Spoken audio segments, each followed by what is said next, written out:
Olá, boa tarde, sejam bem-vindos à terceira sessão do ciclo Ao Encontro de. Hoje é um dia assim um bocado especial porque é a primeira vez que vamos ver um filme português. Isso tem alguma relevância porque um dos nossos objetivos para este ciclo era também exibir filmes de realizadores cujo percurso passasse pela Escola de Cinema. A cópia que vamos ver também é a primeira vez que vamos ver uma cópia 35mm enquadrada neste ciclo. Foi cedida gentilmente pela Rosa Filmes e pelo Anime. Haverá um intervalo de 15 minutos durante o filme para a troca de bobine. Portanto, durante esse tempo podem ir à casa de banho ou assim. Pedi-vos só também que não saíssem por aquela porta, porque pode fazer reflexo.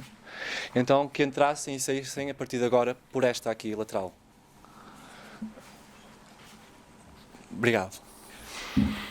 Boa tarde. Acerca do filme, o filme que vamos ver hoje é Os Diários da Bósnia, realizado pelo Joaquim Sapinho. Foi um filme que teve como datas de rodagem 96 e 98, mas que estreou entre nós no DOC Lisboa em outubro de 2005. O realizador Joaquim Sapinho estará connosco no final da sessão. Portanto... Pronto, então. Boa tarde, professor. E então esperaremos pelo final da sessão para partilhar as nossas impressões e discutir e conversar um pouco sobre o filme. Não sei se o professor quer dizer alguma coisa. Queria só dizer que era para estar cá o Alberto Seixas Santos, que quando soube da vossa ideia ficou muito contente de ver a ideia destas projeções.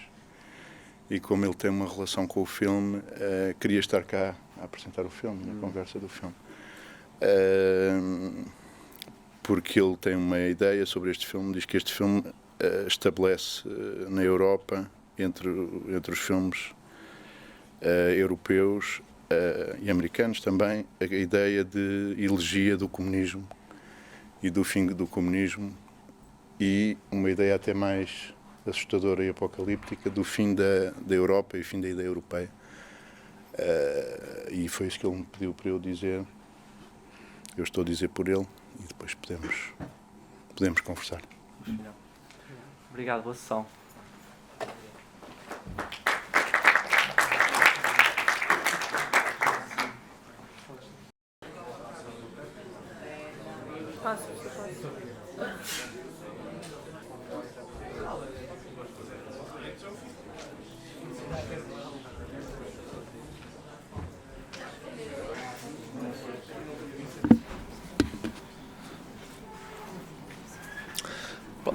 Obrigado a todos. Vamos dar início agora à discussão do filme. Acho que, antes de mais, gostava de pedir desculpa pelo início do filme. Aquilo houve um problema do foco. Não estávamos a contar com isso. Tínhamos as coisas preparadas, mas serviu de lição para testar de novo. E é escusado também dizer que sempre que tiverem alguma questão, podem intervir e contribuir para a discussão. Talvez remato eu e começo por dizer, por lembrar, aliás, um filme do Alain Resnais, de 59, o Hiroshima Mon Amour, em que a dado momento se diz: não viste nada em Hiroshima. Acho que aqui na sala ninguém viu nada de Sarajevo ou da Bósnia, da Guerra da Bósnia, e no entanto filma-se a Bósnia do pós-guerra. A guerra terminou em 95, o Sapinho começou a filmar em 96 e sentimos a presença fortíssima desta memória e deste peso. Foi preciso também uma série de anos, 7, para que o filme fosse lançado. E eu gostava de começar a perguntar se foi a dificuldade em lidar com o peso desta memória que levou a que o processo de trabalho do filme fosse tão longo, e como é que se gera isto ao longo do filme, não é? Eu, antes de mais, queria agradecer ao Flávio e ao Rubem terem feito esta transformação da própria escola. Eu acho que é por serem personas bressonianas que têm este dom de agir em vez de estarem a planear.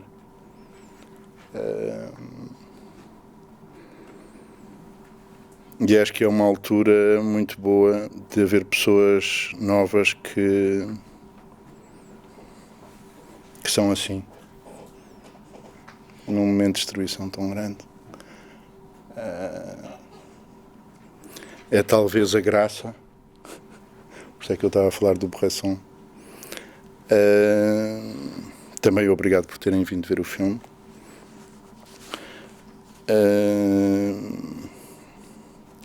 Quanto à pergunta, eu acho que a questão que se põe é a questão de tentarmos saber o que é próprio do cinema, o que é próprio de uma imagem cinematográfica. Essa questão é uma questão que muda constantemente. A resposta não se sabe qual é em nenhum momento, mas a pergunta muda constantemente.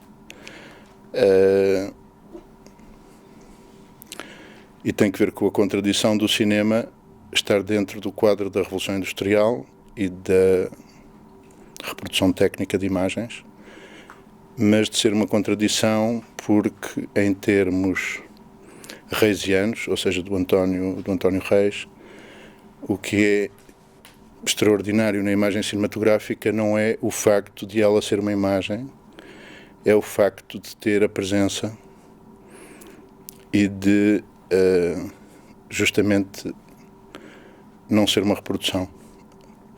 Então põe-se a questão em relação principalmente a questões que têm que ver com a atualidade, de como é que é possível a imagem cinematográfica lidar com aquilo que está a acontecer no momento, sem ficar prisioneira dos dispositivos informativos e mediáticos. Isso é uma guerra e eu acho que a sabotagem da informação e da ideia de comunicação é uma espécie de pressuposto para poder viver essa guerra. E, portanto, quer o filmar, quer o montar, quer o tempo que leva, é um tempo de poder destruir qualquer possibilidade de comunicação da imagem cinematográfica. Não, tentar, no meu caso,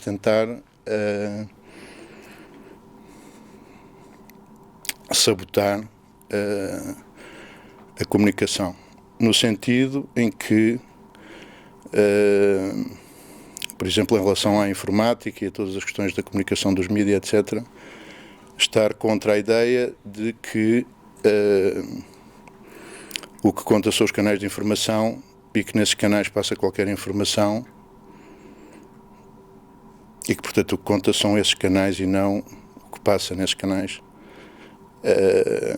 Não vejo outra maneira de interromper essas canalizações a não ser com objetos que não funcionem, que não circulem e que se estabeleça um conflito sem reconciliação entre a ideia de comunicação e a ideia de comunidade. Então a questão é como fazer um filme e não comunicar, ou seja, as ideias que estão pré-estabelecidas, que são as únicas que existem para um filme poder ser partilhado, poderem ser perturbadas.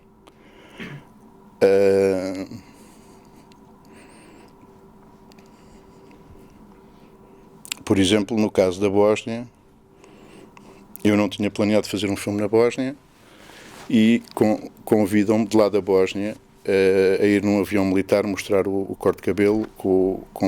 Também tinham convidado o Godard, já não lembro se havia outros realizadores, Éramos só 2 ou 3 e nós aceitámos ir. Mas não sabíamos o que é que íamos fazer. Eu também não tinha planeado fazer um filme. Também é curioso que ele depois também fez um filme.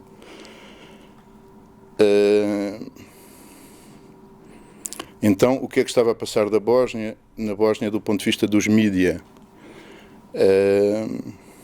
do ponto de vista do que já estava pensado sobre a Bósnia, era uma guerra.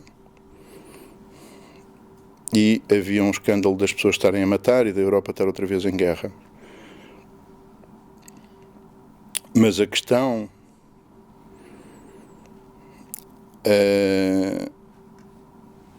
que foi também, aliás, a questão de uma coisa que o embaixador da China disse ao pai do Vítor, ao Vasco Gonçalves, em 74, que o comunismo é uma película na superfície da história da China.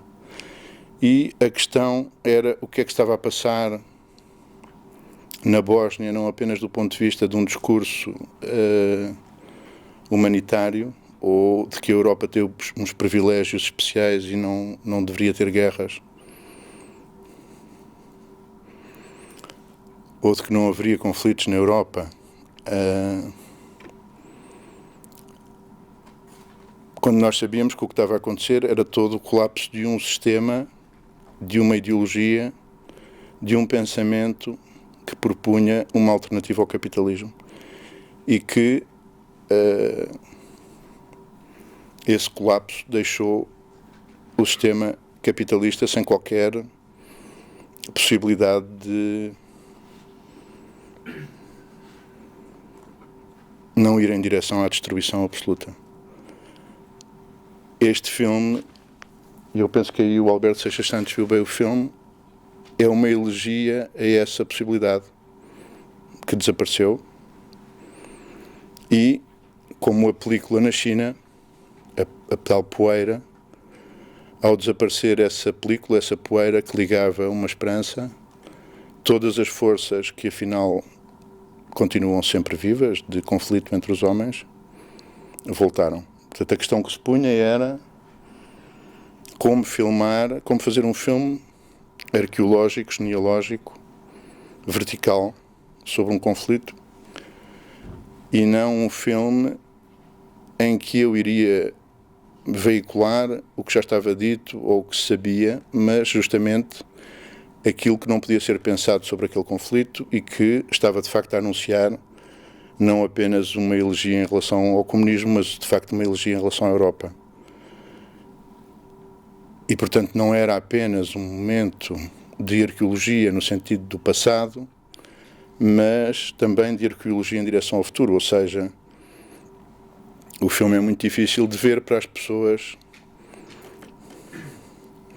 que querem viver numa espécie de ilusão falsamente esquerdista dentro do capitalismo. Porque o filme mostra que não há qualquer saída, aliás, como este meu filme de agora também mostra que não há qualquer saída nessas ilusões. É como se os tempos, essa profecia que está neste filme e essas profecias dos meus filmes, já na Mulher Polícia, nos tempos da alegria capitalista e do consumo em Portugal, houve um filme muito desanimador, que foi a Mulher Polícia, né? De que afinal, quando estava tudo tão entusiasmado a comprar os seus produtos e as suas próteses, estava um filme a dizer que isso não fazia qualquer sentido, né? Que era uma coisa gravíssima. E na Bósnia foi a continuação desse mesmo pensamento, e agora neste filme também, no Deste Lado da Ressurreição. Então a questão é como fazer filmes que não estejam de acordo com aquilo que está contra, mas que verdadeiramente está a contribuir para que continue só o mesmo. Não sei se respondi à pergunta. Professor, depois há uma questão. Há dois momentos particularmente que eu achei particularmente marcantes no filme, que é o momento do elétrico, em que em voz off ouvimos uma frase que senti quase uma necessidade física de estar próximo das pessoas, e depois a viagem de regresso de avião, em que também em voz off é conversado a necessidade também de olhar para a neve e é confessado o medo do esquecimento. Eu queria, pronto, tendo em conta estes dois momentos e estas duas ideias, e também a questão da memória que o Flávio também já furou, eu queria perguntar como é que foram vividas, como é que se o filmar não se terá tornado, de certa forma, um esforço também de memória, de preservação daquilo que, neste caso, das ruínas e daquilo que ficou do conflito. De que forma é que o cinema não se torna, tendo sido este um conflito de matriz étnica e religiosa, e implicou também a destruição de cemitérios, de locais de culto.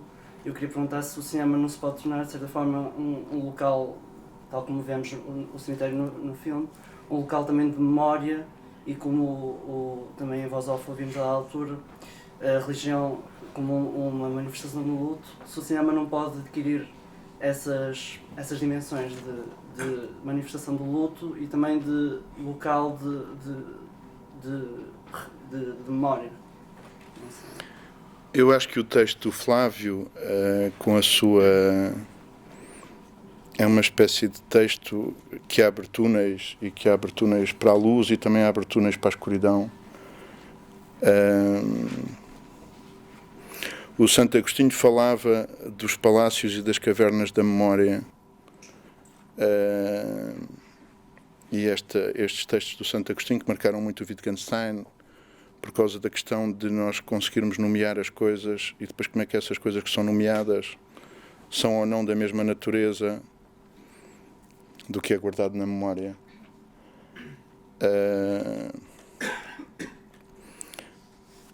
Que é este lado assustador que há no cinema de guardar, é uma espécie de encáustico, de facto tens razão, de túmulos. Também o Fritz Lang também pensava isto, porque continua, é uma espécie de prisão, mas em que uma certa forma de vida fica prisioneira dentro do filme, que era a questão também que o Bazin punha de ser como uma máscara mortuária, o cinema, que se põe sobre um rosto.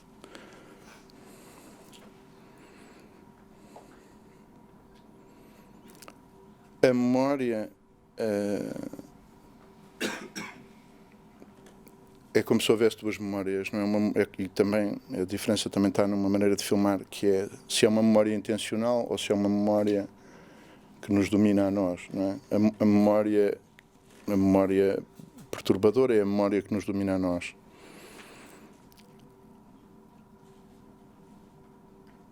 Quando eu estou a filmar aquela rapariga que desce pelas montanhas e aquele homem anda à volta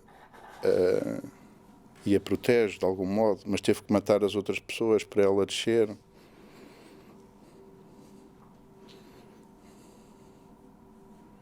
Como é que ele conjuga na cabeça dele as memórias que tem dentro dele de matar essas pessoas com a beleza desta rapariga que desce com um lenço vermelho na neve, não é? O António Reis falava muito desta questão a questão do Rilke, não é? A questão de que toda a beleza é terrível, que só interessa a beleza que é terrível, mas como vivermos com ela. O Rui Chaves mandou-me às 7h30 da manhã ontem um SMS a dizer que não tinha conseguido dormir por ver o meu filme, porque punha esta pergunta: como é que é possível a beleza habitar no coração do horror? Não é possível, não é? Não é possível. Portanto, são no mesmo túnel em que ele caminhou para ir matar as outras pessoas, aquelas crianças agora riem. E nós queremos sempre que os filmes nos tragam uma paz, mesmo transitória, e eu também gostava de fazer filmes assim, mas não saem. Porque para mim o que é perturbador é alguém como vocês, que está a começar a viver, ou como essa rapariga, né, que tem que lidar com todos os horrores passados e futuros do que se passa nesses túneis e nesses vales, e do que se passa com os pais, connosco. E esse confronto com a memória, é como se nas famílias tentasse criar uma possibilidade de proteção e depois o tempo destrói tudo e a pessoa depois tem ela que viver e consegue ela criar a proteção de alguém ou não, não é? E um filme é a mesma coisa, um filme apanha o que está a filmar em que etapa destes ciclos, não é? Eu devia ter filmado só com ela, apetecia-me ter voltado lá uma terceira vez, ou seja, esse é o segredo do filme, porque em direção aos cemitérios e ao museu e aos pássaros mortos e ao Nachtundnabel, estavas a falar do René, mas o raccord profundo é o do Nachtundnabel, dos travelings em Auschwitz. E o que é que são estes nossos museus em que nós tentamos preservar objetos sagrados? Tu estavas a falar do Tarkovsky, nós estamos sempre a falar do Tarkovsky. A primeira vez que eu vou à Rússia, à Galeria Tretyakov, ainda no final do período soviético, está um homem de joelhos a rezar à volta da Virgem de Vladimir na entrada do museu, porque o ícone que estava ali deslocado no museu, afinal ainda estava vivo, como objeto sagrado. Para mim o horror é se o cinema se transforma também num objeto de museu e não num objeto perturbador e mediúnico. Portanto, a memória é a memória deste homem que está a rezar de joelhos num museu, não é? E que, portanto, não aceita a cultura como uma coisa que participa dos objetos de consumo. Que memória é a memória dos objetos de consumo? Que memória é a memória deste homem ou do Tarkovsky? São memórias diferentes, não é? Tu estavas também a falar do nevoeiro e da viagem no elétrico. Aquele elétrico é o problema do sistema de referência. Aquele é o elétrico e a linha em que havia os snipers que matavam as pessoas, não é?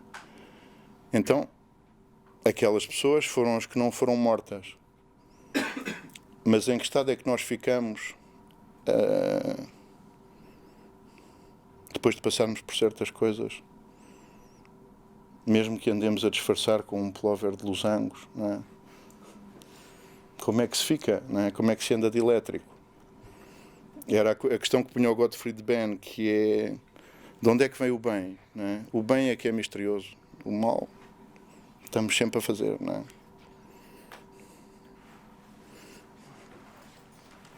Não sei se há alguma questão. O Paulo quer ali falar. Sim. Há duas coisas fortes que eu retirei do filme, duas questões que me pareceram importantes. Uma delas é a questão da terra queimada e a outra é um luto que está suspenso. Isto aqui parece-me que é tratado a partir do espaço, que é um personagem contínuo, que é um espaço que está lá e resiste aos anos. A questão da terra queimada, o espaço que é rosto do que ficou depois do conflito, depois das lutas, as pessoas que pisaram aquele chão, as pessoas que lá morreram. A terra está destruída, os objetos continuam lá. A questão do luto, eu acho que estabelece este paralelismo no momento do museu, em que aquelas aves estão mortas, mas estão suspensas. Há um luto que vai ser contínuo, que ainda vai ser continuado. Não acabou. Passado 2 anos, o Joaquim passou lá e continua a acontecer esse processo de luto. De eterno luto. O filme acaba com o cemitério. São apenas 2 os personagens que caminham naquela panorâmica, mas são muitos os mortos. São muitos os que ficam. E são poucos os que restam para chorar por eles. E é uma coisa que vai ser contínua. Isto foi, para mim, foi mais forte e mais emocional no filme.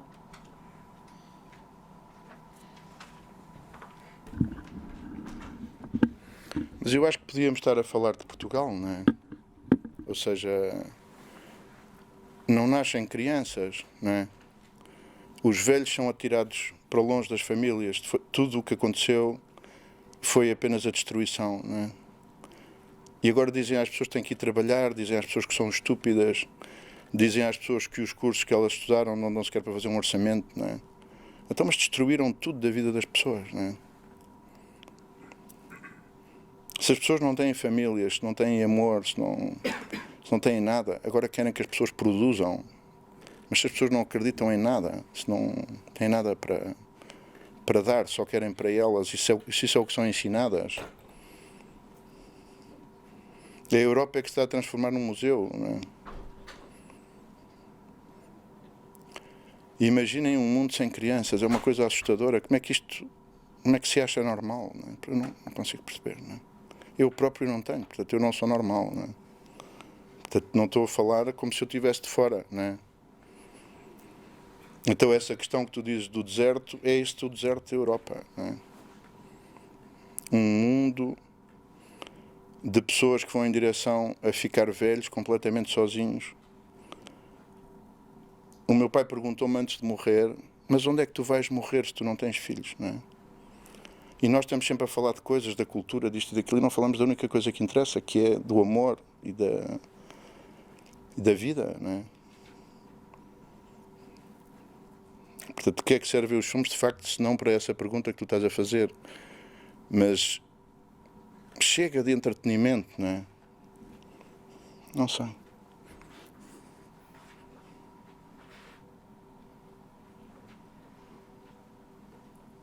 Eu gostava de falar. Não, eu tive na Sérvia este ano e estive num programa europeu onde a maior parte das pessoas eram dos Balcãs e para mim foi muito intenso ver este filme por tudo aquilo que eu senti lá. Eu fui assim um pouco à pressa, sabia que tinha havido uma guerra na Jugoslávia e todos esses problemas, mas via todos aqueles países como europeus, como aquilo que eu estava habituada a ver e a sentir. E houve coisas que me... O que é sentir isto? O que é sentir isto que é o pós-guerra? Que para nós é uma coisa completamente longínqua. E o que é sentir a fronteira? Nós temos as fronteiras das mais velhas da Europa, não é? Eles lá acabaram de mudar isso e estavam lá junto às pessoas de vários sítios e havia esta sensação de que os sérvios estavam constantemente a dizer não, eu vou continuar a escrever neste alfabeto, que não é que nós utilizamos, mas que eu quero utilizar porque isto é da minha cultura. A certa altura estavam os croatas a dizer que haviam algumas palavras que estavam a ser mudadas na Croácia para tentar mudar o que era a língua de uns e a língua de outros. E houve situações que me tocaram imenso e que já as referi algumas vezes a algumas pessoas. Por exemplo, uma amiga minha croata que esteve comigo lá nesse programa, ela veio cá a Lisboa e disse-me que tinha levado para casa um imã de frigorífico da Sérvia e que tinha posto no frigorífico e no dia seguinte foi lá à cozinha e o imã não estava lá. E ela perguntou, mãe, foste tu que tiraste? Pai, foste tu que tiraste? E tinha sido o irmão dela, 17 anos, a tirar. E virou-se para ela e disse, tu não achas que é uma vergonha se alguém vem cá a casa e vê que há um imã da Sérvia na nossa cozinha? E isto são coisas que são terríveis de sentir, o que é isto que é tão longe de nós. E depois há esta necessidade. Eu fiquei chocada porque lá o tabaco custava 1 euro, os gelados italianos custavam 40 cêntimos e eles ganham muito menos do que nós lá. E eu pensei, fogo, aqui os supermercados devem ser super baratos. E fui ao supermercado e os preços eram como nós. E de repente, depois deste todo o comunismo e disto tudo, parece que há uma necessidade de ir buscar estas coisas que são do capitalismo, para eles integrarem nisto que é a Europa. Que era exatamente a mesma coisa. Estava lá uma rapariga que era de Malta a falar de como o divórcio lá tinha sido legalizado há um ano atrás, mas quando eles queriam entrar na União Europeia já se falava do que poderia ser o casamento homossexual. E isto era uma questão que lá também era colocada. E neste momento eles veem isto que é a Europa, que está completamente em decadência, mas veem a Europa, como se calhar o professor estava a dizer, como este paraíso, não é? Onde tudo... E então há esta necessidade imensa que eu senti deles se colocarem nisto que que poderia ser a Europa, mas ao mesmo tempo nota-se todas as feridas da guerra e entre as pessoas. E uma rapariga da Bósnia a dizer-me que não, se um carro croata vai à Bósnia, nós atiramos-lhe pedras. E isto continua a ser real a um voo de 3 ou 4 horas daqui. E é, não sei, é completamente assustador, e para mim também foi assustador ver este filme por estar a reviver todas estas coisas que eu senti, que pessoas que eu conheci, que se tornaram minhas amigas, viviam e pensavam do outro povo. E pronto, era só isto que eu queria dizer. Mas eu acho que é o mesmo problema com a Alemanha, né? Que é... O Junger escreve nos diários que o batalhão dele, quando entram em França, encontram uma parede onde estava uma inscrição alemã de 1871, uma inscrição alemã de 1914, e eles fizeram uma inscrição alemã em 1939. Não é? Eu acho que isto é demasiado tempo e demasiada reiteração para nós continuarmos na ilusão iluminista estúpida de que está tudo a correr bem, não é? Ou seja, de que é possível pensar através daquilo apenas que é pensável, ou apenas através daquilo que certas ideias simplificadoras pensam que é o mundo, não é? Portanto, a Alemanha é a Alemanha. Eu já vivi na Alemanha, conheço a Alemanha. Como é que as pessoas se esquecem do que é a Alemanha? Não é? E é evidente que as pessoas que não se esquecem, nós poderíamos dizer que estão a contribuir para um conflito. Mas eu diria que as pessoas que se esquecem é que contribuem para o verdadeiro conflito, porque não é possível fazer uma paz que não é uma verdadeira paz, ou pactos que não são verdadeiros pactos. E, portanto, toda a questão da Jugoslávia, ou toda a questão da União Soviética, ou toda a questão da Comunidade Europeia, põe-se uma questão que é a dificuldade que a Alemanha tem tido em expressar, em encontrar uma forma para o seu poder e para a sua energia, não é? Esta questão já era posta pelo Brodel em relação ao Islão, não é? Como é que o Islão encontra uma forma política de se expressar? Ninguém queria ouvir o que dizia o Brodel, mas já estamos a ver as consequências já há algum tempo da incapacidade do Islão ter uma forma política de se expressar. A dificuldade da Alemanha se expressar também está à vista, não é? A dificuldade da Rússia se expressar também está à vista. Portanto, eu acho que tudo o que tu disseste e todas as questões que tu estás a levantar com o que disseste são as questões, se nós aceitamos lidar com uma memória sem ser a partir da simplificação iluminista, e se aceitamos todas as questões que foram levantadas pelo Schopenhauer, pelo Nietzsche e pelos outros filósofos, de que não é a razão que controla e que manda no mundo. O mundo tem vários níveis de conflito e, evidentemente, a razão é um dos elementos desse nível de conflito. Não é? E é por isso que o filme teve esta dificuldade também, e estes anos todos que levou a ser feito, porque é fácil fazer uns filmes a dizer viva o bem, e viva a paz, e viva isto, e viva aquilo. Mas o que é que isso tem a ver com os conflitos humanos, não é? Portanto, a dificuldade é as forças que realmente determinam os conflitos são assustadoras e são muitas vezes invisíveis. E eu acho que o cinema existe para tentar lidar com esse invisível. Mas também pode existir para apagar os conflitos e para falsificar os conflitos. É possível continuar essa falsificação? Esta é que é a minha pergunta.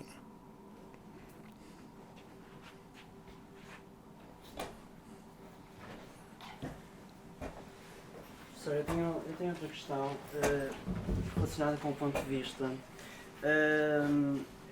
Há um momento do filme em que os autocarros param e as pessoas saem e cumprimentam-se. Os autocarros levam os muçulmanos e a câmara à mão deambula por esses grupos de pessoas e assiste a esse reencontro entre eles.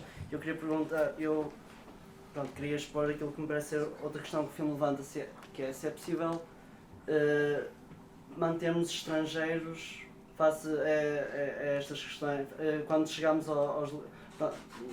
nós que não vivenciamos, como a Maria se referiu, nós que não protagonizamos estas histórias, estes horrores, se é possível mantermos essa distância quando nos vemos ante as ruínas, ante dos destroços do conflito, como o Paulo referiu.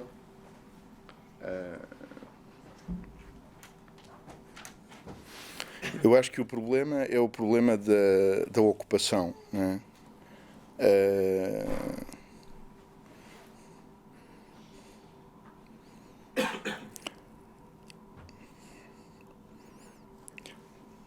Quais são as manifestações de uma ocupação, né? Como é que nós conseguimos lidar? Estão a ver, quando veio o romantismo com a ideia nacionalista, né? É uma ideia internacional que traz a ideia nacionalista, né? Como é que se encontra nestas contradições brutais um sentido? Como é que se encontra um equilíbrio, né? A França não aceitou fazer a reforma no século XVI. A batalha brutal com os hugonotes, colapso, triunfo da ideia católica, morte dos hugonotes. A Revolução Francesa é apenas uma manifestação de uma guerra religiosa, né? Portanto, o não resolvido do problema da reforma no século XVI rebenta mais tarde. O que se passou em 1917 foi a mesma coisa, né? Foi o prolongar de uma ideia que o Max Weber analisa com um enorme rigor, que é a ideia capitalista a querer tomar conta da Europa a partir da reforma, né? E, portanto, o enorme conflito sobre o que é que significa todas estas revoluções à luz da ideia do Max Weber, de que a ideologia capitalista se usa da revolução e se usa da reforma religiosa para fazer a transformação da vida das pessoas, no sentido da criação de um mercado e de estarem todos a ganhar dinheiro, não é? Mas como não estar do lado da libertação, não é? Portanto, também se põe a questão de como não estar do lado da libertação em relação àquilo que a pessoa sente como uma opressão, não é? Então, é uma situação sem saída, não é? Como não estar do lado da Revolução Francesa, mas como fingir que não se sabe que a Revolução Francesa é apenas para instaurar os mercados, não é? Portanto, uma situação dificílima, não é? Porque a instauração dos mercados é uma ideia protestante, é uma ideia calvinista, que depois tem o seu esplendor na América e que agora nós somos obrigados a viver, não é? Então, claro, temos que estar todos ligados ao que está a passar no mundo e as transformações, e nós queremos também transformar-nos. Mas para ficarmos escravos? Portanto, o problema na Bósnia não é diferente daqui, ou o problema da Alemanha não é diferente daqui. É um conflito que vai ter que ser vivido pelas pessoas, mas que ninguém quer viver porque estão a ver televisão, não é? E, portanto, enquanto se estiver a consumir produtos, não se pensa, não é? Mas o consumir produtos é em si uma ideia teológica. É uma ideia de que, através dos produtos, eu dou um sentido para aquilo que eu não sei o que é o sentido, que é de onde é que eu venho e para onde é que eu vou, não é? Mas se eu me centrar na ideia científica, que é a ideia capitalista, de que eu só me concentro naquilo que estou a ver aqui, não é? E que eu preciso de uma bota, de uma prótese para a cabeça, de uma prótese para a orelha, e que o capitalismo providencia isso, não é? Eu aceito ou não que isso é uma teologia. Portanto, há aqui um problema brutal, não é? O que aconteceu na Bósnia é que, e na Jugoslávia e na União Soviética, é que a resposta comunista era a continuação da resposta iluminista da Revolução Francesa. Mas era então uma resposta em relação a quê? A ter mais uma casa? Portanto, enorme desilusão de todos os grandes poetas soviéticos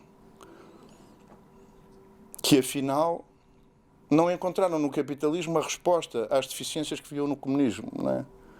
Porque o comunismo tinha um valor espiritual, não tinha apenas o valor de dar produtos às pessoas, não é? Porque senão o IKEA verdadeiramente é que fez o comunismo, não é?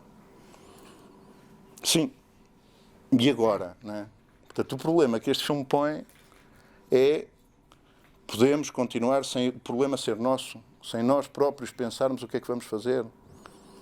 Portanto, a tua pergunta em relação ao concreto das cenas, eu acho que eu se calhar estou a responder a tudo de forma muito abstrata, porque voltei àquele louco, a ler lá as coisas do louco do Leonardo da Vinci, que era o problema de se consegue fazer arte em relação a um pensamento, ou se a arte é apenas formas que se debruçam sobre formas, não é? Ou não, se a arte consegue ter um pensamento que verticalmente está integrado também na arte, não é? E, portanto, isso consegue lidar com os problemas que a pessoa está a sentir na sociedade e com problemas que são problemas que também têm a ver com a sociedade, mas têm a ver também com o sentido, não é? E nós falamos disso muitas vezes na aula, a questão de só estamos a agenciar planos ou se esses planos têm a ver com uma ideia, não é? Se há uma ideia, uma forma e uma matéria que estrutura E, portanto, eu se calhar estou a responder muito do lado das ideias. E podia responder mais do lado das formas, mas eu acho que estamos num momento tão urgente de pensar, não é? Que se a arte não nos ajuda a pensar ou se não permite pôr questões, estamos só a entreter com a arte, é um pouco tarde para isso, não é? Está a acabar o tempo para isso. Portanto, não sei se estou a responder bem às perguntas.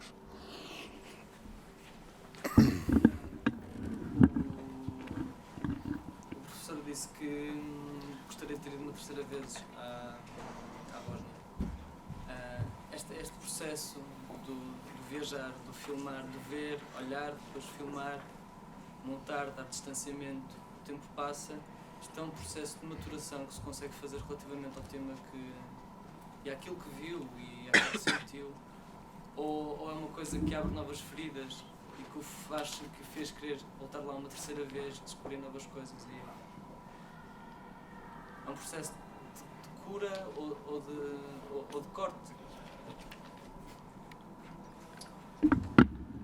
É uma boa pergunta, porque eu também me pergunto se não é um vício. Porque se todos os filmes que eu faço são assim, é também um defeito meu, não é?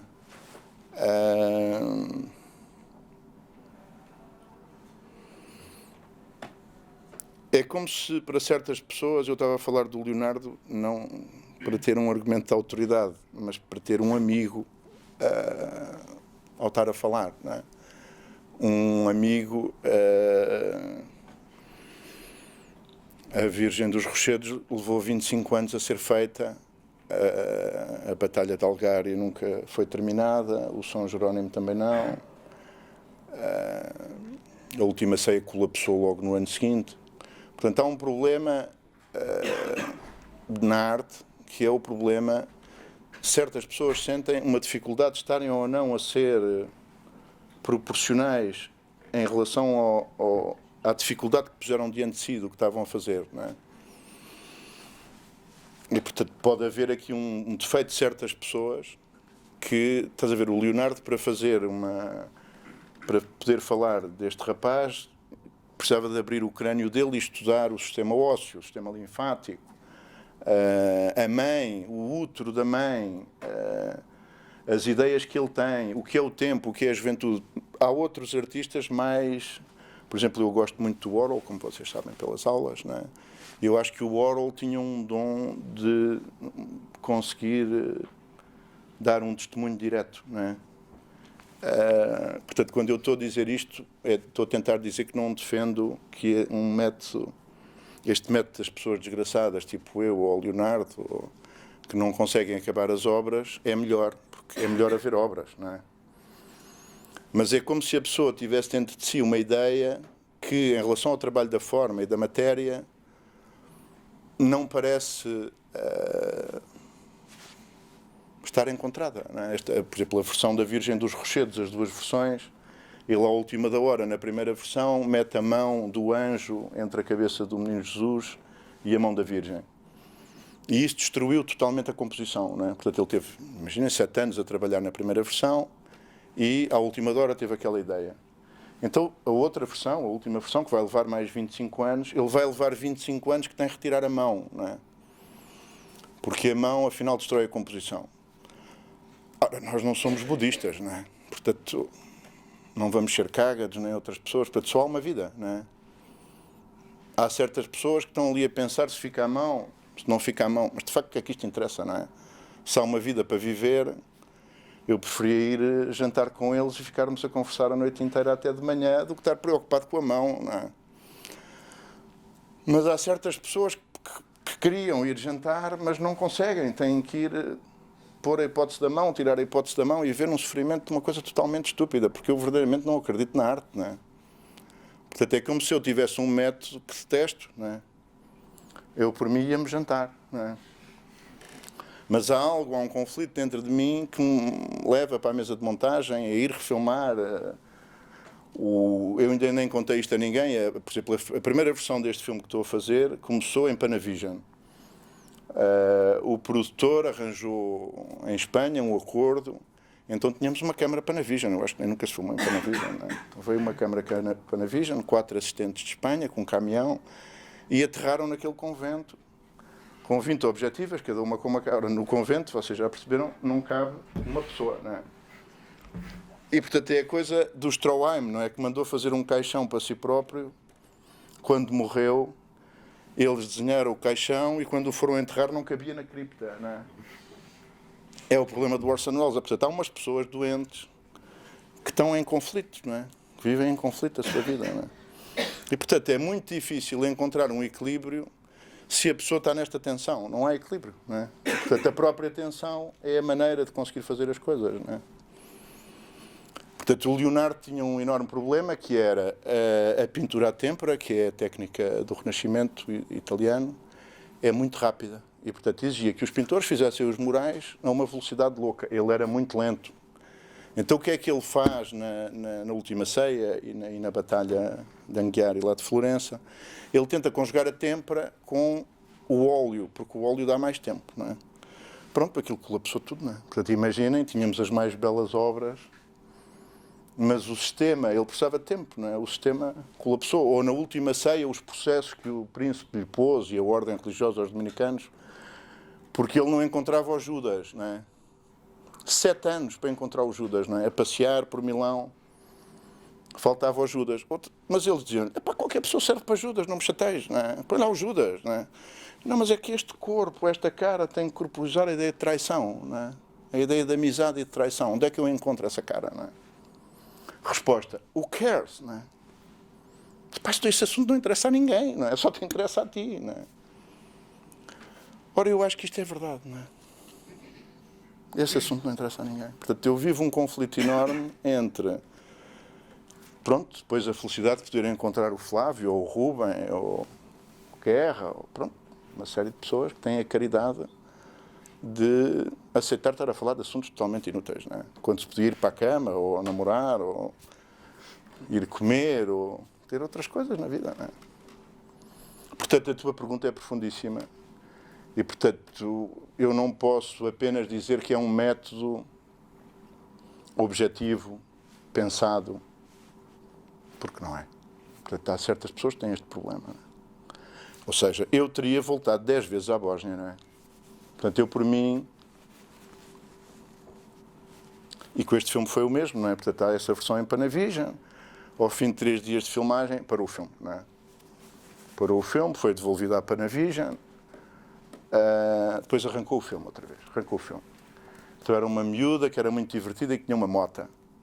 Então, mas se ela estava tão divertida e tinha uma mota, não ia ter com o irmão Algures, não é? Não é? Parou o filme outra vez, não é?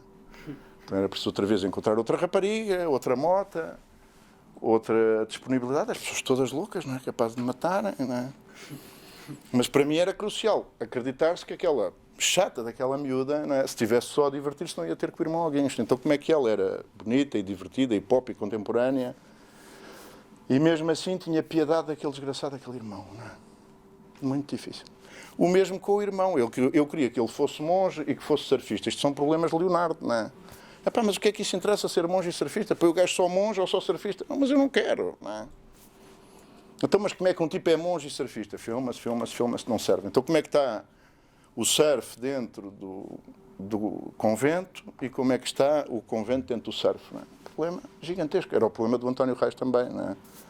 Então, ele quer um camponês que está num hospital psiquiátrico e que é poeta e que desenha. Mas não bate na cabeça, não bate certo, não é? Um doente é um doente, um camponês é um camponês. Porque é que vocês querem juntar estas coisas? E a gente passava os dias neste problema. Como juntar aquilo que nós sentimos que está junto, não é? Mas que do ponto de vista da razão e do racionalismo está separado por categorias. Não devia haver estes conflitos, não é? E, portanto, com o António, ele também era desta nossa persuasão. Eu também lhe dizia, António, mas vai viver, para que é que estamos aqui só nesta mortificação de estar a falar destes problemas, não é? Não sei também se é a falta de ternura e falta de amor que leva as pessoas ficarem a pensar coisas totalmente inúteis, não é? Ou o forte, o Leonardo já não está cá, não é? Há 20 fortes na linha, não é? Filmámos num forte, depois noutro forte, depois noutro forte. A caravana a mesma coisa. Qual era a caravana que dava? Depois qual era a cor da caravana? Pintámos a caravana 7 vezes, já não havia dinheiro. Depois andava-se a pedir dinheiro a este, àquele outro. Finalmente a caravana ou o forte bateram certo. Não é? Porquê? Porque eu tinha uma ideia que o pai era a caravana e que o forte era o convento. Não é? E, portanto, mas alguém vê isto no filme, não é? Ninguém vê isto no filme. Para que perder tempo com isto? Não é? Então, através da ideia de mortificação e da pessoa se mortificar na água, eu penso que encontrei uma solução, de haver um raccord entre coisas que estão separadas. Não é? Encontrei o raccord, é tudo uma ilusão. Não sei, não é? E, portanto, o Alexandre Melo diz uma frase extraordinária que é, a propósito deste meu problema, deste meu dilema, que já é, assim, vivido pelos meus amigos com piedade, em que ele diz assim, sim, de facto, se pode fazer difícil, porque é que se há de fazer simples, não é? Mas não tem graça nenhuma, não é? Portanto, eu não consigo fazer os planos, é como aqui com a neve, não é? Este homem, este guerreiro que estava lá na neve, ia morrendo por causa de mim, não é? Porque estavam 10 graus negativos, eu, não sei, filmar dá-me uma energia em que não fico doente, nem como, nem me acontece nada, não é? Fico numa situação estranha.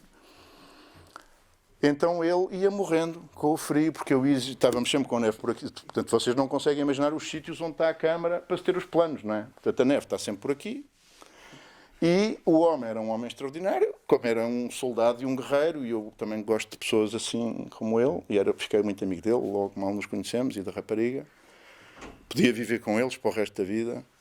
E então eles ficaram logo a querer fazer o filme. Então ele vinha comigo e ia morrendo. Entrou também, como o Pedro Sousa também entrou em hipotermia e também ia morrendo lá no surf. Este também ia morrendo de hipotermia, porque era ele que segurava o chapéu da neve não entrar no objetivo, um inferno sem fim, enquanto não dava a ser ator, não é?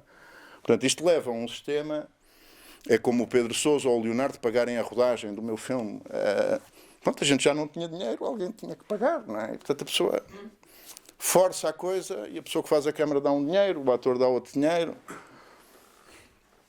E eu, como só tenho dívidas, já não tenho mesmo dinheiro, só aumento dívidas, não é? Portanto, é um método que tem consequências catastróficas, não é? A pessoa depois não vive o que devia ter vivido, põe as outras pessoas doentes, não é? Este homem ia morrendo.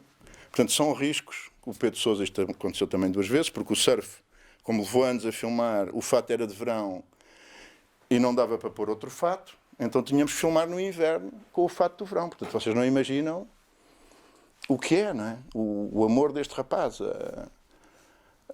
a vontade de fazer um filme, de aceitar fazer um filme e de irmos dia após dia. O Leonardo também ia morrendo. Portanto, toda a gente foi um... Depois, finalmente, o Mar levou a câmara e nós arranjámos outra câmara. Não tem fim, não é? Como perseguir um filme, não é? Como chegar... Portanto, não foi mais fácil do que a guerra da Bósnia. Porque a gente, quando começou, ainda estava a guerra. Já tinha sido assinado o acordo, mas ainda não tinha terminado a guerra. Portanto, cada posição de câmara tem uma mina. E, portanto, os bosniacos só gritavam cada vez que eu ia para qualquer sítio ia pôr a câmara, não é? Ai, uma mina! Pronto, já pus, não rebentou, vamos tentar. Portanto, cada plano é um plano em que sobreviveu uma mina, não é? Ou quando eu digo ao Leonardo, agora é tudo filmado na água. Na água? Mas não estás bom da cabeça, a gente filma da terra. Mas ele é um homem de uma generosidade extraordinária. E na água é na água, não é? 2 anos só para esse problema, não é? 6 meses só para fazer a caixa da câmara. Mais 6 meses para o cast do cameraman. Nós filmamos para aí com 10 cameramans na água. Para vocês terem uma ideia, não tem fim. Aqui na Bósnia derretemos 2 câmaras no frio, não é? O João Pedro Rodrigues mandou-me a dele. Portanto, a nossa derreteram os circuitos na neve da primeira vez, depois mandou-me a dele, depois derreteram os circuitos na neve da câmara do João Pedro, depois o João Pedro arranjou-me outra câmara, mandou-me também. Pronto, e vão-se derretendo as câmaras, não é? Num sistema de segurança social cinematográfico, isto não é possível, não é? Portanto, isto exige um sistema de grande pobreza, de não se ganhar dinheiro, não é? Eu não ganho dinheiro, o Leonardo não ganha dinheiro, ninguém ganha dinheiro, não é? Portanto, não é bem um cinema que se aconselhe, não é? É um cinema, pronto, totalmente marcado pelo António Reis, pela minha amizade eterna. Eu continuo a conversar com o António e a perguntar-lhe como é que faz os planos e pronto, nós continuamos a ter conversas como se ele estivesse vivo, não é? Também é uma coisa alucinada. Mas que já vem daqui, não é? Já vem do António, portanto, esta ideia do Flávio e do Rubem é no fundo uma continuação de uma maneira de viver que vem do António, não é? Que é todos os dias nós saíamos das aulas, íamos à Bocolos 1 hora, depois à Cinemateca, depois jantávamos, depois víamos o filme também da noite e depois continuávamos a conversar até eu pôr a casa. Todos os dias era isto, não é? Porque só interessava ao cinema. Mas pronto, não é saudável. Não é saudável. Porque é que vale a pena ir morrer numa mina para pôr uma... Houve um amigo meu que era para ir connosco no avião, ficámos só 2, e ele, quando pôs o pé no avião, disse assim: pá, eu não vou, não é? Rebentou ontem outra mina, eu não vou, não é? E ele é que tinha razão, portanto, eu nem por um segundo pensei que ele é que estava errado, não é?